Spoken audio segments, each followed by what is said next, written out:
Ladies and gentlemen, welcome to PRC Foundation. আজকে আমরা এই প্যাসেজ টু ইন্ডিয়া এই উপন্যাসটার একটা গুরুত্বপূর্ণ কোশ্চেন নিয়ে আলোচনা করব। আর সেই কোশ্চেনটা হচ্ছে comment on the British Raj in India, অর্থাৎ ইন্ডিয়াতে ব্রিটিশরা কিভাবে রাজ করেছে বা ব্রিটিশদেরকে কিভাবে ফস্টার উপস্থাপন করেছে সেই বিষয়টার উপরে কমেন্ট করব। এবং আমরা খুব মজা করে কমেন্ট করব, কারণ এটা মজার একটা প্রশ্ন, ঠিক আছে? এবং এই প্রশ্নটা থেকে তুমি কিন্তু অনেকগুলো কনসেপশন পাবে, ঠিক আছে? তো একটা ব্যাকগ্রাউন্ড আলোচনা করে নিই। তো ফস্টার এটা রাইটার, ফ্রস্টার বানানটা ভুল করবে না, FORSTER, অবশ্যই FOSTER দেবে না, FORSTER, ফ্রস্টার। ওকে, তো ফস্টারের লাইফ ডিউরেশন হচ্ছে 1879 টু 1970, অর্থাৎ 1879 সাল থেকে 1970 সাল পর্যন্ত। ফস্টারের এই প্যাসেজ টু ইন্ডিয়া এটা একটা গ্রেটেস্ট নভেল, এবং বিভিন্ন জরিপ থেকে এই নভেলটাকে কিন্তু 100 যে বেস্ট নভেল আছে তার র্যাঙ্কিং এর মধ্যে ফেলা হয়েছে। এবং এই নভেলটা ফস্টারকে 24টা প্রাইজ এনে দিয়েছিল, ঠিক আছে? এত একটা বিখ্যাত নভেল গাইস। তো যাই হোক, ব্রিটিশ সরকারকে ফস্টার কিভাবে উপস্থাপন করেছে চলো সেই বিষয়টাই যাই। এই নভেলটার প্রধান ফোকাস যেখানে দেখানো হয়েছে সেটা হচ্ছে relations between the British Raj and the citizens of the India or Indian natives, এই বিষয়টাকে দেখানো হয়েছে।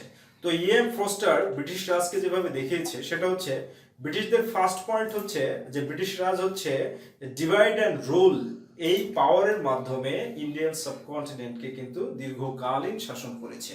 কিভাবে দেখো, উপন্যাসটার ডেসক্রিপশন যেভাবে দিয়েছে ফস্টার সেটা হলো যে এই চন্দ্রপুর হচ্ছে প্রাইমারি সেটিং। চন্দ্রপুরটা কি? প্রাইমারি সেটিং নভেলের। এই চন্দ্রপুর একটা ফিকশনাল সিটি। এই সিটিতে এই দুইটা অঞ্চলে ভাগ করা হয়েছে, একটা হচ্ছে ব্রিটিশ সেকশন আর একটা হচ্ছে নেটিভ সেকশন। তো ব্রিটিশ সেকশনটা খুবই জাঁকজমক, এবং এতটা জাঁকজমক যে ফস্টার বলছে যে ব্রিটিশ সেকশনের বাতাসও নেটিভ সেকশনে আসে না।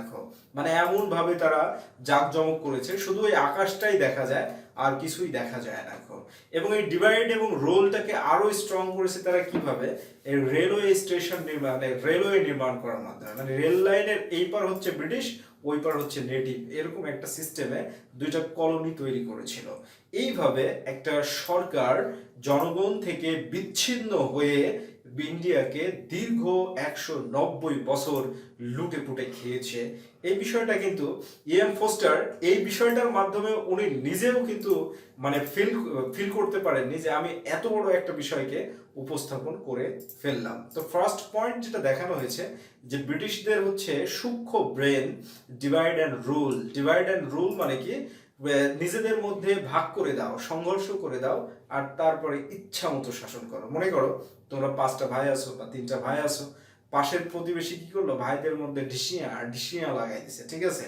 আর তারপরে কি হলো, ওই ইচ্ছা মতো তালি বাজাচ্ছে আর নিজের মতো করে একজনকে এক্সপ্লয়েট করছে, ম্যানিপুলেট করছে। সো নেভার বি ডিভাইডেড, কখনো ডিভাইডেড হবে না। এই ডিভাইড হওয়াটা কিন্তু ব্রিটিশদের পলিসি, একটা ক্রিমিনাল পলিসি, এটা যেন মনে থাকে। ওকে, এবার সেকেন্ড পয়েন্ট এখানে যেটা গাইজ আসে সেটা হচ্ছে ব্রিটিশ সরকার হচ্ছে একটা ডেসপোটিক গভর্নমেন্ট। ডেসপোটিক গভর্নমেন্ট কি জন্য? ডেসপোটিক একটা স্বৈর শাসক। এরা এই স্বৈর শাসকরা সবসময় কি ভয়ে ভয়ে থাকে যে আমাদের ক্ষমতা কখন না কখন চলে যাবে, এই জন্য জনগণের প্রতি এরা প্রচন্ড পরিমাণে অত্যাচার করে। এবং এদের আরেকটা পয়েন্ট হচ্ছে কি, যে জনগণের মধ্যে যারা উচ্চবিত্ত শিক্ষিত তারা যদি তাদের আনুগত্য স্বীকার না করে, তাহলে তাদেরকে ফল্ট পাওয়া মাত্রই তাদেরকে দোষী সাব্যস্ত করে হ্যাস্ত করা, সাইজ করে দেওয়া, এটা হচ্ছে কিন্তু পয়েন্ট। ব্রিটিশ সরকার কিন্তু এটা করেছে। আর ডক্টর আজিজের ক্যারেক্টারের মাধ্যমে এটাই প্রমাণিত হয়, কারণ ডক্টর আজিজ হচ্ছে একজন লিবারেল পারসন। সে ব্রিটিশ সরকারের কথা মানতে চায় না, সে শুধু তার ডিউটিটা করতে চায়। সে চন্দ্রপুরের হসপিটালের একজন সার্জিয়ন, কিন্তু সিভিল সার্জন তাকে কিন্তু ব্যাপকভাবে বিভিন্নভাবে হ্যাস্ত করে। কিন্তু ডক্টর আজিজের যে অন্যান্য মুসলমান এবং হিন্দু কলিগসরাও আছে তাদেরকে কিন্তু এতভাবে হ্যাস্ত করা হয়নি। এবং ডক্টর আজিজের এগেনস্টে যখন একটা ফলস অ্যাকুইজিশন, অ্যালিগেশন নিয়ে আসা হলো যে অ্যাডেলা কোয়েস্টেডকে ডক্টর আজিজ রেপ অ্যাটেম্প্ট করেছে মারাবার কেভসে, তখন কিন্তু ব্রিটিশ গভর্নমেন্ট উঠে পড়ে লেগেছিল যে ডক্টর আজিজকে গিলটি প্রুভ করা এবং তার মাধ্যমে তারা একটা মানে হ্যাস্ত এবং শাস্তির ব্যবস্থা করা। কিন্তু সত্যের জয় হয়ে থাকে এবং ফস্টার সেটাই দেখিয়েছে। আর তিনি দেখিয়েছেন যে এখানে সত্যেরই জয় হয়েছে। আর এই সত্যের জয়ের মাধ্যমে কিন্তু ফস্টার আরো একটা ফিলোসফিক বিষয় এখানে তুলে ধরেছেন, সেটা হলো যে ব্রিটিশ গভর্নমেন্ট কখনোই টিকতে পারবে না যদি ইন্ডিয়ান সাবকন্টিনেন্টের মানুষ এক হয়ে যায়। কিভাবে দেখো, কারণ সরকার হচ্ছে আজিজের বিপক্ষে, কিন্তু জনগণ ছিল আজিজের পক্ষে। আপামর জনগণ চন্দ্রপুরের আজিজের পক্ষে ছিল, আর যার কারণেই কিন্তু চাপের মুহূর্তে আজিজকে নির্দোষ প্রমাণ তারা করতে বাধ্যই হয়েছে। আর অ্যাডেলা কোয়েস্টেড নিজেও বলেছে যে I am afraid I have made a mistake, এরকম একটা বিষয় ডায়লগের মাধ্যমে কিন্তু এটা বলেছেন। তো যাই হোক, ডেসপোটিক গভর্নমেন্ট হিসেবে কিন্তু ইএম ফস্টার ব্রিটিশ গভর্নমেন্টকে উপস্থাপন করেছেন, এতে কোনো সন্দেহ নেই, বা ব্রিটিশ রাজকে উপস্থাপন করেছেন, এতে কোনো আমরা ডাউট ফিল করতে পারি না। Next point guys, absence of good governance in India during British Raj, এটা কিন্তু ইএম ফস্টার দেখিয়েছে।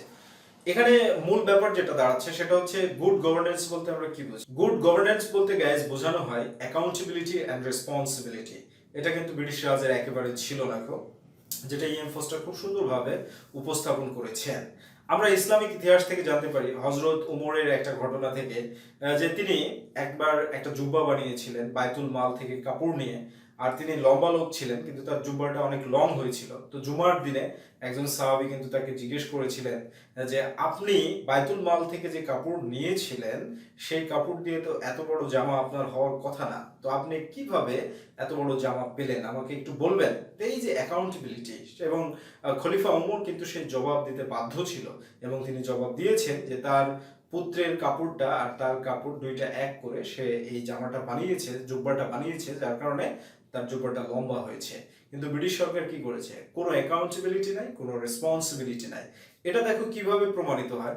তো টি পার্টি যখন দেওয়া হলো, অ্যাডেলা কোয়েস্টেড যখন আসলো না এই ইন্ডিয়ান সাবকন্টিনেন্ট বেড়ানোর জন্য, ঘোরার জন্য, তো অ্যাডেলা কোয়েস্টেডকে রনি হিসলভ সিটি ম্যাজিস্ট্রেটের কিন্তু কি হবু বউ, ফিয়ান্সি, তো যখন আসলো তখন এদের উপলক্ষে কিন্তু একটা টি পার্টির আয়োজন করা হয়েছিল। কালেক্টর সাহেব একটা টি পার্টির আয়োজন করে, এবং সেই টি পার্টির আয়োজনে রনি হিসলভ কিন্তু নির্বিঘ্নে বলে ফেলে যে আমি ইন্ডিয়াতে ইন্ডিয়ানদের সাথে বন্ধুত্ব করার জন্য আসিনি, তাদের সাথে জবাবদিহিতা করার জন্য আসিনি, আমি অন্য উদ্দেশ্য নিয়ে ইন্ডিয়ান সাবকন্টিনেন্টে এসেছি।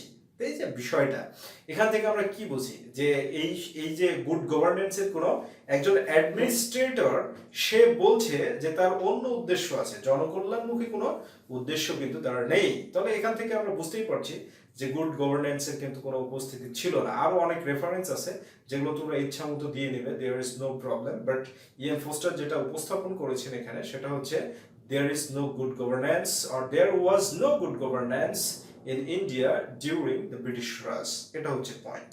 নেক্সট পয়েন্ট যেটা দেখানো হয়েছে গাইস, সেটা হলো যে British Raj has destroyed or spoiled the political expediency in India, রাজনৈতিক স্বাধীনতাটাকে একেবারেই তারা দুমড়ে মুচড়ে ধ্বংস করে দিয়েছে। ফার্স্ট পয়েন্টে যদিও বলেছি ডেসপোটিক গভর্নমেন্টের মধ্যে আর রাজনৈতিক উপযুক্ততার মধ্যে কিন্তু একটা ডিফারেন্স আছে, যার কারণে এই পয়েন্টটাকে আমি আলাদা করে আউট করেছি। ডেসপোটিক বলতে আমরা বুঝি স্বৈরতন্ত্র, কিন্তু এই ব্রিটিশ গভর্নমেন্ট স্বৈরতন্ত্র না, এরা হচ্ছে ইনডিরেক্টলি এরা বলছে যে আমরা গণতান্ত্রিক, আমরা জনগণের উদ্দেশ্যে কাজ করছি, এবং জনগণের মত প্রকাশের স্বাধীনতা আছে, পেপার পত্রিকায় জনগণ সাক্ষাৎকার দিতে পারে, দেয়ার ইজ নো প্রবলেম, এবং এগুলো পাবলিশ হচ্ছে। তো আমরা তো ডেসপোটিক না, আমরা তো গণতান্ত্রিক পদ্ধতিতে ইন্ডিয়াকে শাসন করছি। কিন্তু তারা কি করছে? যখনই কেউ কোনো ধরনের কোনো পদক্ষেপ নেয় বা কেউ তাদের আনুগত্যতা স্বীকার করতে চায় না, তখনই তাদের গলা কিন্তু তারা টিপে ধরে, এবং এই রাজনৈতিক যে অধিকার মানুষের, সেই অধিকারটাকে ব্রিটিশ গভর্নমেন্ট কিন্তু ইন্ডিয়াতে পুরোপুরি ধ্বংস করে দিয়েছিল। এই বিষয়টা কিন্তু ইএম ফস্টার খুব সফলতার সাথে দেখিয়েছে। কারণ কি? কারণ যখন ডক্টর আজিজ এই সিরিল ফিল্ডিং তার সাথে বন্ধুত্ব করেছিল, তো সিরিল ফিল্ডিং তো একজন ব্রিটিশ, এবং সিরিল ফিল্ডিং হচ্ছে চন্দ্রপুরের যে কলেজ বা স্কুল সেখানকার প্রিন্সিপাল বা হেডমাস্টার, স্কুলের হেডমাস্টার। তো তার সাথে একটা বন্ধুত্ব হয়েছিল, কিন্তু বন্ধুত্বটা ডক্টর আজিজের ব্রিটিশদের প্রতি এমনই ঘৃণা চলে এসেছিল যে সে চন্দ্রপুর ছেড়ে অমৃতসরে চলে গিয়েছিল।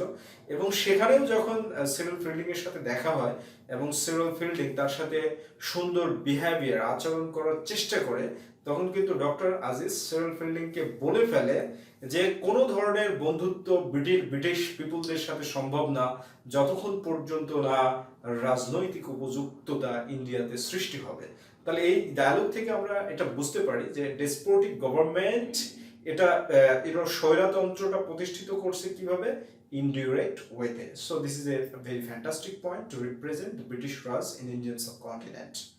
ওকে গাইস, নেক্সট পয়েন্ট যেটা সেটা হলো the British Raj has divided their officials or authority into two parts, দুইটা অংশে ভাগ করেছে, তাদের নিজেদেরকে দুইটা অংশে ভাগ করেছে। কিভাবে দুইটা অংশে ভাগ করেছে দেখো, একটা গ্রুপ হচ্ছে রেশনাল আর একটা গ্রুপ হচ্ছে ইনহিউম্যান।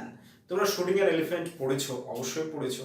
শুটিং এর এলিফ্যান্টে জর্জ অরওয়েল আসলে কাদের পক্ষে ছিল, ব্রিটিশদের পক্ষে না বার্মানদের পক্ষে ছিল, বার্মিসদের পক্ষে ছিল, কিন্তু তার গায়ের পোশাকটা ছিল হচ্ছে ব্রিটিশদের। তো এরকম ঘটনাও কিন্তু এই প্যাসেজ টু ইন্ডিয়াতে দেখানো হয়েছে। কিভাবে দেখো, যে সিরিল ফিল্ডিং এটা একটা রেশনাল ক্যারেক্টার, মিসেস মুর, সিরিল ফিল্ডিং, এই ক্যারেক্টারগুলোর মাধ্যমে রেশনালিটি, মনুষ্যত্ব, বিবেক, বন্ধুত্ব, সমাজ, সম্পর্ক, এই জিনিসটাকে দেখানো হয়েছে।